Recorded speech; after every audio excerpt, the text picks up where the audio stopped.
This is North Korea. It's one of the most isolated and authoritarian countries in the modern world.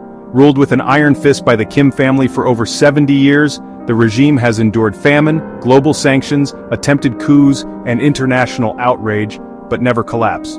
Why? Why has there never been a successful revolution or military coup in North Korea? In today's episode of Talk Maniac, we unpack one of the most ironclad regimes in modern history and ask, what's the secret behind the Kim dynasty's unbelievable survival? North Korea's story begins with Kim Il-sung, the founding father of the Democratic People's Republic of Korea and the creator of its guiding ideology, Juche, a doctrine of self-reliance fused with absolute loyalty to the supreme leader.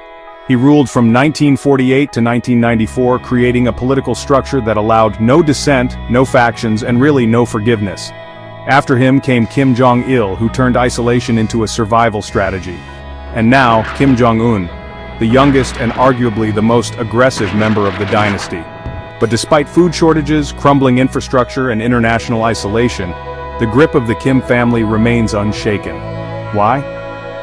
Let's begin with how coups typically work and why they don't in North Korea. A military coup usually starts with discontented generals. They control key locations, they seize communication hubs, they arrest political leaders. Often they have either foreign backing or public support, sometimes both. We've seen this in Mali in 2020, soldiers arrested the president. Burkina Faso, in 2022, elite units overthrew a weak regime. Sudan, Thailand, Egypt, all followed the same general formula. So why doesn't this script work in North Korea? Simple answer. Kim doesn't let the plot begin. The Kim regime purges potential coup leaders before they rise. In 2023, during the 75th anniversary of the Korean People's Army, many top Politburo members were mysteriously absent. Why? Weeks before the event, Kim Jong-un purged 7 out of 17 Politburo members and 5 out of 12 party secretaries. He does this routinely. When Kim Jong-un took power in 2011, over 42% of top political figures were replaced within months. Even those closest to him, his own uncle Jang Song-taek and his half-brother Kim Jong-nam, were executed or assassinated. The message is clear: nobody is safe. The fear of being next is what keeps everyone loyal or silent. But that doesn't mean coups haven't been tried. Let's rewind to the 1950s. After Kim Il-sung returned from Moscow, Soviet Koreans and Chinese-aligned Yan factions plotted to remove him, but Kim beat them to it.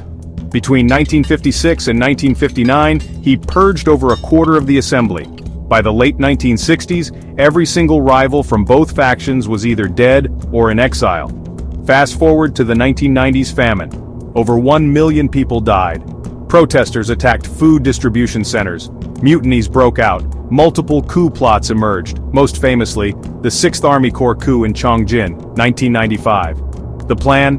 Seize missile bases, port cities, and march on Pyongyang. But once again, the State Security Department found out early. Some insiders ratted out their own comrades. The result? Over 400 officers executed or disappeared. A whole military unit wiped out. Another rebellion attempted to coincide with an IAEA inspection in 1993. It failed too. North Korea's secret police are always one step ahead. So why are coups always doomed? First, the elites don't want change. The top generals and party officials live lavishly. They know that if Kim falls, so do they. Their survival depends on his. Second, ordinary soldiers are isolated, stationed far from their homes and their communities. This makes collective dissent nearly impossible. Third, fear is generational. One defector described the infamous 3 generations rule. If you commit treason, your parents and children go to prison too. Why would anyone risk that? Now you might ask, why doesn't the United States or NATO just overthrow the regime? After all, America has done it in Iraq, Libya, Afghanistan, Chile, Iran. But North Korea is a fortress. No Western-backed NGO can sneak in, no opposition party exists, and there's no internet access to organized dissent. Even if the CIA tried to fund a revolution, there's no one to fund. And most terrifyingly, North Korea is nuclear armed. If Kim thought his regime was on the brink, he might launch a missile at Seoul. Or worse. Despite all this, cracks are forming. A 2024 report by the Carnegie Endowment showed that North Korea's economy has hit a new low. Up to 30% of GDP goes to defense, even as people starve. And the cult of personality is fading. There are rumors that Kim is grooming his daughter Kim Jong-un to take over. If that happens, tensions over succession could expose new fault lines. Because history shows, it's not outside coups that bring down regimes. It's succession. North Korea is a paradox, starving yet armed, feared yet fragile. The Kim dynasty survives not because it's strong, but because it has made opposition impossible. No army dares to rebel, no people dare to rise, no foreign power dares to intervene, but nothing lasts forever, even in North Korea.